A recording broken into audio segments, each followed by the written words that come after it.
শনিবার দিন যেহেতু আমার 7টা থেকে 2টো অবধি ডিউটি থাকে, ওটাও আমার একটা রিল্যাক্সের দিন হয়ে যায়। আমি বাড়িতে ফিরেই সার্চ করি সাউথ ইন্ডিয়ান মুভি।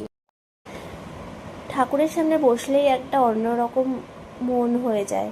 যেহেতু আমি সন্ধ্যাবেলা টাইম পাই না, তাই শনিবার দিনটা যেহেতু সন্ধ্যাবেলা ফ্রি থাকি, এই দিন আমি সন্ধ্যা দিই।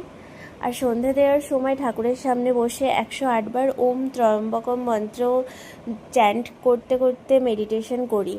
আমি জানি না এটা করলে অন্যরকম একটা ফিলিংস কেন হয়, তবে আমার খুব ভালো লাগে এটা করতে। রান্না বান্নার ডিপার্টমেন্টে আমি থাকি না, তবে হ্যাঁ, টাইম পেলে আমি রান্না করতে খুব ভালোবাসি।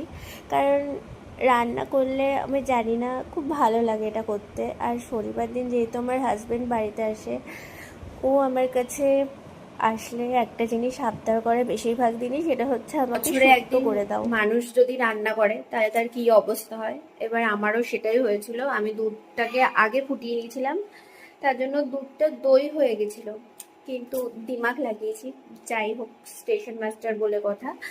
তো আজ তো সবজিগুলোকে ধুয়ে নিয়েছি, তারপর আবার তেল দিয়ে একটু ফ্রাই করে নিয়েছি, শুক্তোর মশলা দিয়ে দিয়েছি, সর্ষে দিয়ে দিয়েছি, আবার জল দিয়ে সেদ্ধ করে লাস্টে এবার দুধ দেবো।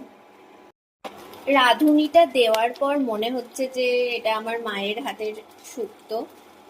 তো রাঁধুনিটা হচ্ছে মেইন ট্রিক্স, এবার আমি বুঝতে পারলাম। আর খেতেও দারুণ লাগলো, বাট এখনো কিছু প্রসেস বাকি আছে। ছোটবেলায় কিছু হলেই আমি মাকে বলতাম শুক্তো খাবো, আর এখন বর আমাকে বলে শুক্তো খাবো। যাই হোক, টাইম কিভাবে চেঞ্জ হয়। তোমরাও বলো কিভাবে তোমরা টাইম কাটাও তোমাদের এই রিল্যাক্সের টাইমগুলো।